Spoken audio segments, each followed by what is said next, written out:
Una charla antidomingo con Diego Genud, que ya está con nosotros. ¿Qué haces, Diego? Darío, ¿cómo andás? Gracias por venir. Bueno, tu columna de hoy se llama Ganancia de Pescadores, pero un poco de economía, un poco de política.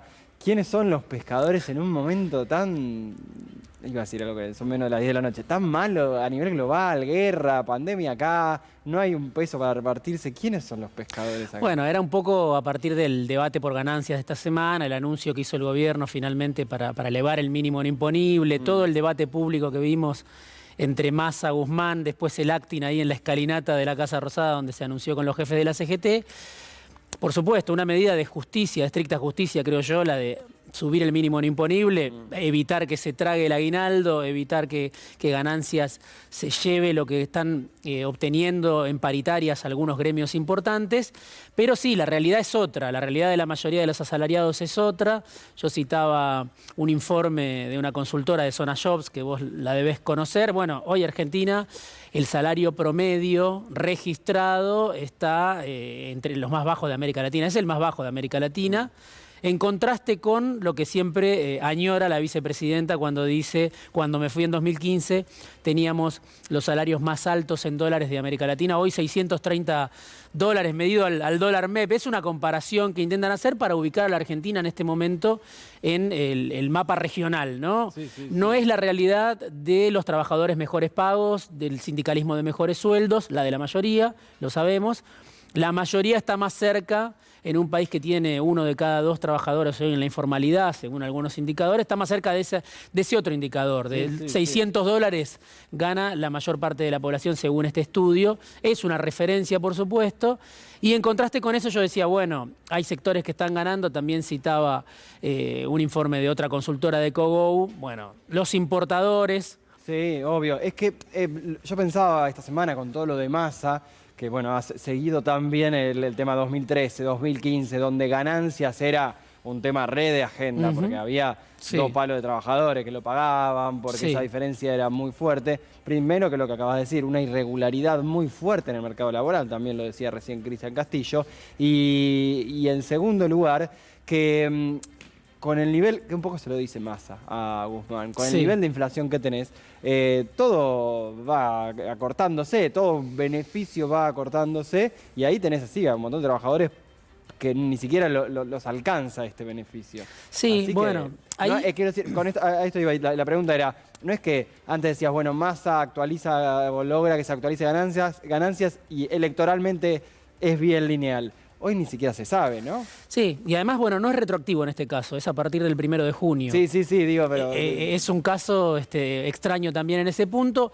Guzmán dijo esto estaba contemplado. Uno se pregunta si estaba contemplado, ¿por qué no se anunció antes? Es lo mismo que con el aumento del salario mínimo que pidió Máximo Kirchner. Se adelantó después de que iba a entrar un proyecto en la Cámara de Diputados para adelantar esos aumentos del salario mínimo, que además el salario mínimo está muy retrasado, también más allá de los aumentos que tiene. Bueno, son las idas y vueltas dentro del gobierno y hay otros sectores, como decía, que ganan con la brecha cambiaria, con pedir dólares baratos del Banco Central para estoquearse, quizá en algunos casos. Le preguntaron a Miguel Pese por eso esta misma semana. También hay muchas empresas que se endeudaron bajo el macrismo, en paralelo al endeudamiento público. Esto también lo conocés bien vos, Darío, lo dijo el propio ministro de Economía, Martín Guzmán. Empresas que se endeudaron en dólares bajo el macrismo y que fueron cancelando la deuda en lugar de reestructurar, bueno, con dólares baratos. Claro, te llevan los dólares porque del Banco Central. Y bueno, este informe de Cogou decía, es el deporte nacional robarle dólares al Banco Central, ¿no? Sobre esto habló Pese el otro día, dio sus argumentos largo en una entrevista que dio en Radio con Vos esta semana, pero es el contraste, ¿no? Entre una mayoría que vive con dificultades para llegar a fin de mes, lo hablábamos la semana pasada, hasta el dueño de Arcor lo dice, hay 2 argentinas, ¿no? Una que consume, otra que no llega a fin de mes, y otros sectores que se aprovechan de este contexto. Bueno, ahí me parece que es el gobierno el que tiene que actuar para impedirlo. Ya te digo, Pese daba explicaciones de por qué hay sectores que se benefician, que también el gobierno trata de restringir esos dólares para importaciones. Es difícil, esto también lo podés decir mejor vos, es difícil o no saber quién está pidiendo dólares para aumentar efectivamente la producción, algo que es necesario en la Argentina en un momento de crecimiento, y quién le pide dólares al Banco Central para estoquearse, para aumentar precios. Sí. Y sobre todo que desde el Ejecutivo, vamos a decir algo que es cierto, que es que lo decía uno de los pocos economistas muy bien respetados por todo el arco peronista, al menos, que es Miguel Peirano, en ese momento decía... Tenés 4 o 5 herramientas desde el Ejecutivo, pero ahí me viene la pregunta, en base también a lo que dijo, lo repasábamos antes. Alberto Fernández en Chaco dijo, si no hay unidad, gana Macri. Sí. Y cuando uno le pregunta, yo no soy periodista de política, así que vos lo sabés más, pero cuando le pregunto a algunos de la política como, bueno, ¿y qué le estás pidiendo a Alberto Fernández? ¿Qué medidas? Porque las medidas, lo charlábamos antes con Nicolás Pertierra, economista, pueden no ser útiles, pero lo que responde el gobierno es... no podemos hacerlas, por ejemplo, porque no tenemos la correlación de fuerzas. Entonces, ¿qué le estás pidiendo en la interna del gobierno? Bueno, más vehemencia. ¿Cómo se puede dar eso? ¿Con más gritos? ¿Más medidas que igual no se van a aplicar? ¿O más medidas que no hay correlación de fuerzas? Hay un problema ahí. Sí, un tema es el tema de salarios, el otro tema es el tema de inflación, por decir temas que afectan a la mayor parte de la población. El aumento del pan es un tema central en contexto de precios de guerra. El gobierno puede aumentar las retenciones 3 puntos sin pasar por el Congreso. Bueno, Alberto Fernández o quiere aumentarlas más y no puede, y por eso dice necesito el apoyo del Congreso, que es lo que le pedía, por ejemplo, Feletti y otros funcionarios del cristinismo, o realmente no quiere ir a una confrontación de ese tipo en un contexto donde el propio gobierno a veces tiene demasiadas diferencias, ¿no? Entonces me parece que el tema es tratar de frenar la inflación, tampoco el contexto ayuda. Sabemos que Estados Unidos tiene la inflación más alta de los últimos 40 años, lo mismo el Reino Unido o Brasil de los últimos 30 años. Bueno, ¿qué va a hacer el gobierno? Ahora Guzmán supuestamente tiene todas las herramientas, asume en reemplazo de Roberto Feletti y Guillermo Hanc. Alguna gente en el cristinismo se apiada de Guillermo Hanc, ¿no? Como que es el encargado ahora de resolver el tema de la inflación. Bueno, está alineado con Guzmán, el presidente le dio todo el respaldo. Si no podés subir los salarios, tenés que frenar la inflación urgente, ¿no? Igual. Claramente Guillermo Hanc tiene un perfil público mucho más bajo, que es Roberto Feletti, otro estilo comunicacional. Eso tiene sentido también para que... Un secretario de Comercio en Argentina no puede tener una inflación del 70%, no existe eso, es una tarea imposible pedírselo a él, pero sí hay otro hombre, que lo nombraste mucho durante esta charla, que tomó mucho protagonismo, que es Massa en la economía. Sí. De nuevo, como titular, no me retes, Diego. Vemos la foto Guzmán-Massa, ¿hay algo ahí de economía ampliada o va a ser o podría ser más una cuestión de choques? Yo lo veo a Massa así, más como un relevo de Guzmán, un relevo del que siempre se habla, hace mucho tiempo se habla. Un complemento, tal vez. Bueno, un complemento pero en tensión, no un complemento armónico, ¿no? Un complemento en tensión, más allá de que se mostraron juntos y sonreían. Tenemos la fotito acá atrás. Bueno, ahí lo vemos. Esto a Massa le molestó que Guzmán dijera que es una obviedad, a Guzmán le molesta que Massa lo esté primereando con una agenda que, como vos lo decías, es histórica de lo que fue el masismo en su momento de apogeo, del inicio del Massa del Frente Renovador.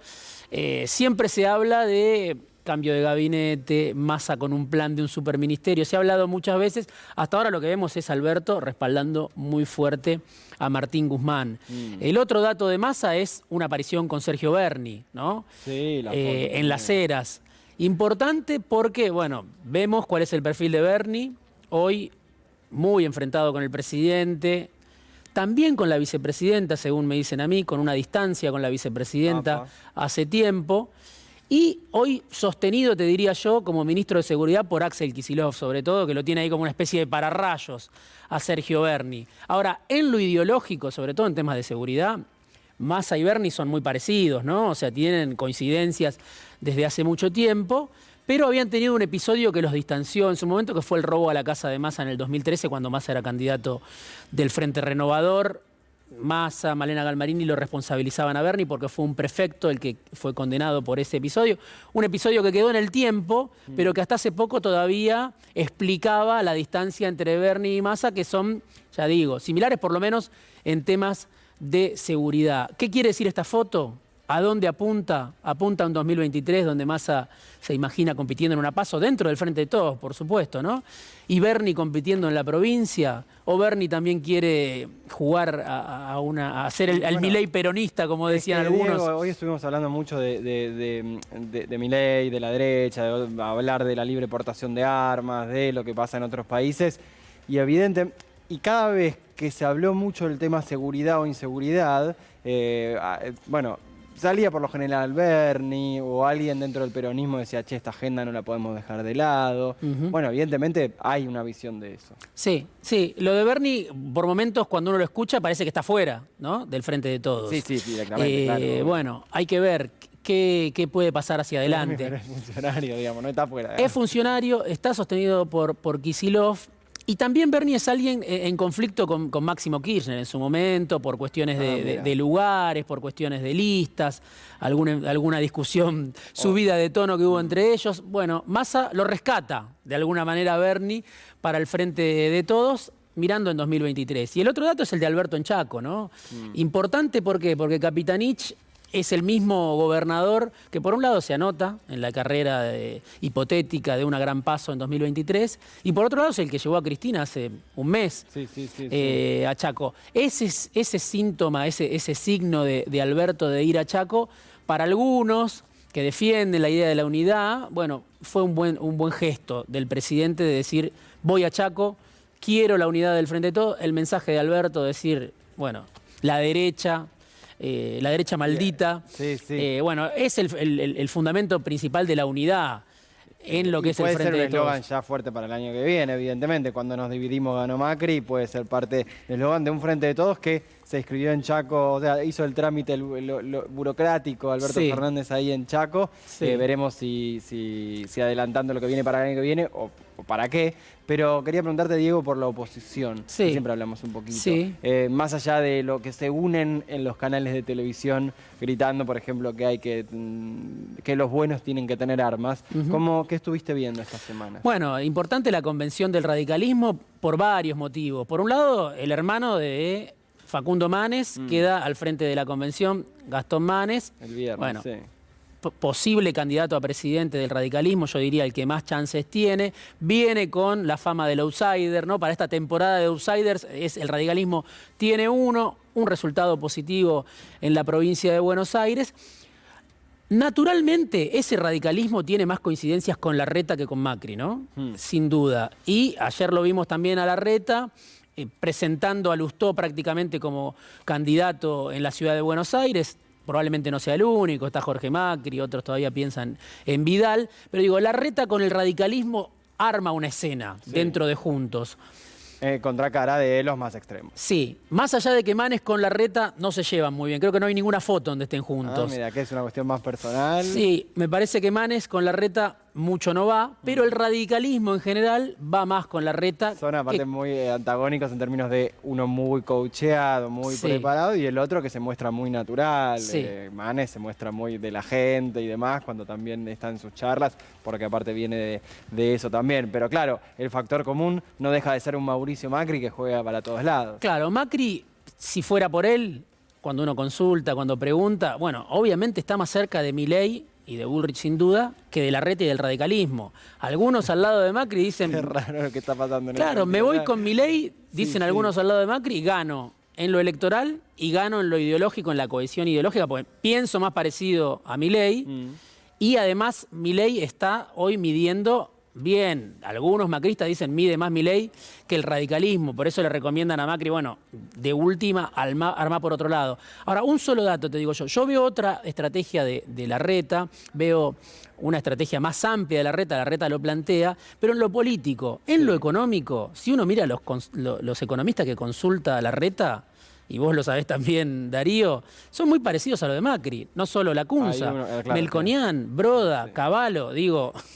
no quiero decir el tren fantasma, pero digo, son economistas que también van en sintonía con lo que plantea Milei. Vamos al ajuste de shock, ¿no? Sí, importantísimo, Diego, ese último dato, porque es la clave para todo el humo que va a haber de acá, todo el humo no, la cantidad de cosas a analizar y a ver que tenemos de acá al año que viene, y por suerte en C5N tenemos la charla antidomingo con Diego Genu. Gracias, Diego, por haber estado.